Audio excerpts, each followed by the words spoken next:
Move करते हैं next problem पे। हमारा नेक्स्ट प्रॉब्लम है the following data were obtain for the reaction 2NO + O2 gives 2NO2। 4 experiments दे रखे हैं पहले की तरह।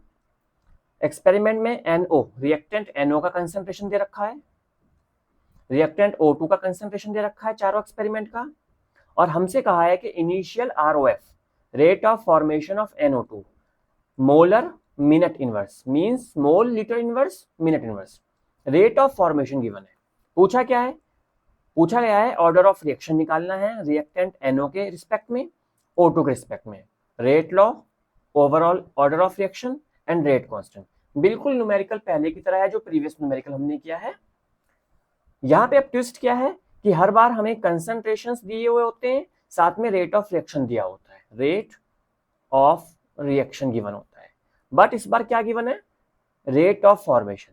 तो जैसे पहले न्यूमेरिकल में हमने किया था बिल्कुल सेम प्रोसीजर यहां फॉलो करेंगे। गिवन रिएक्शन हमारा है 2NO + O2 गिव्स 2NO2। इस रिएक्शन का रेट ऑफ रिएक्शन एक्सप्रेशन बनेगा रिएक्टेंट और प्रोडक्ट के टर्म्स में -1/2 DNO/dt equals to minus DO2/dt। NO2 product है प्लस 2 मॉलिक्यूल्स हैं 1/2 DNO2/dt। यहां तक क्लियर हो गया। और हम जानते हैं कि रेट ऑफ रिएक्शन के एक्सप्रेशन में जो विदाउट कोफिशिएंट का टर्म होता है इसको हम रेट ऑफ फॉर्मेशन, या विदाउट कोफिशिएंट का रिएक्टेंट का टर्म है तो रेट ऑफ डिसअपीयरेंस कंसीडर करते हैं।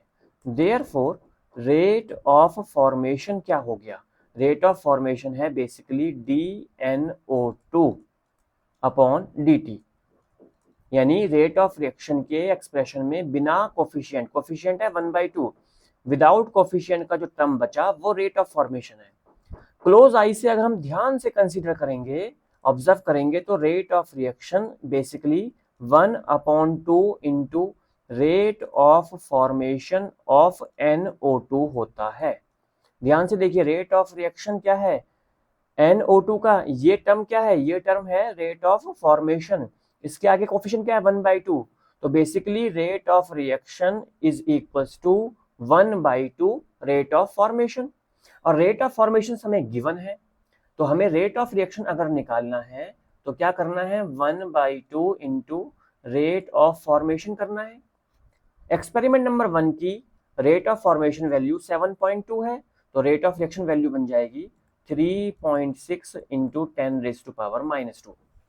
एक्सपेरिमेंट नंबर 2 में रेट ऑफ फॉर्मेशन 6.0 है, तो रेट ऑफ रिएक्शन बन गया 3.0 इंटू 10⁻³ एक्सपेरिमेंट नंबर 3 का रेट ऑफ फॉर्मेशन 2.88 है, ये बन गया 1.44 इंटू 10⁻⁻1। सिमिलरली फोर्थ एक्सपेरिमेंट का रेट ऑफ रिएक्शन बन जाएगा 1.20 इंटू 10⁻²। यहां तक क्लियर हो गया। इस क्वेश्चन में स्मार्टनेस क्या थी कि इस क्वेश्चन में प्रॉब्लम में हमें कंसंट्रेशन गिवन है लेकिन रेट ऑफ फॉर्मेशन दे रखा है, तो हमने अपनी क्लोज आई से रेट ऑफ रिएक्शन का एक्सप्रेशन लिखना है और ये पता लगाना है कि रेट ऑफ रिएक्शन का रेट ऑफ फॉर्मेशन से क्या संबंध है। पता कर लिया, जैसे हमने पता किया तो रेट ऑफ रिएक्शन की वैल्यूज हमने लिख ली और अब हमारा रेट ऑफ फॉर्मेशन का काम खत्म। हमने सिर्फ चारों एक्सपेरिमेंट में रिएक्टेंट के कॉन्सेंट्रेशंस और रेट ऑफ रिएक्शन वैल्यूज इनका यूज करना है और पहले न्यूमेरिकल्स की तरह हम क्या करेंगे, NO के रिस्पेक्ट में कंसेंट्रेशन, NO की रिस्पेक्ट में ऑर्डर A लेट कर लेंगे, रिएक्टेंट O2 कंसेंट्रेशन की टर्म्स में ऑर्डर B लेट कर लेंगे, एक रेट लॉ बनाएंगे। रेट लॉ बन जाएगा हमारा rate equals to rate constant concentration of NO raise to power A concentration of O2 raise to power B। Rate law बन गया। चारों एक्सपेरिमेंट की वैल्यूज को इन रेट लॉ में पुट करेंगे तो हमें 4 इक्वेशंस मिल जाएंगी। इन 4 इक्वेशंस को पहली की तरह से हम एक दूसरे से सॉल्व करेंगे डिवाइड करके, तो हमें A का वैल्यू मिलेगा, B का वैल्यू मिलेगा। जब ए और बी का वैल्यू मिल जाएगा तो उससे ओवरऑल ऑर्डर निकल के आएगा, उसी से रेट लॉ बन के आ जाएगा और उसी से रेट कांस्टेंट की वैल्यू भी फाइंड हो जाएगी। यहां तक पॉइंट क्लियर हो गया, न्यूमेरिकल क्लियर हो गया।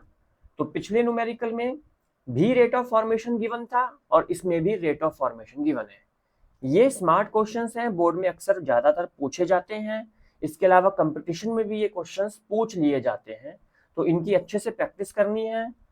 नोटबुक ओपन करो, प्रॉब्लम्स को नोट करो, हिंट्स को नोट करो और अच्छे से इनको सॉल्व करो।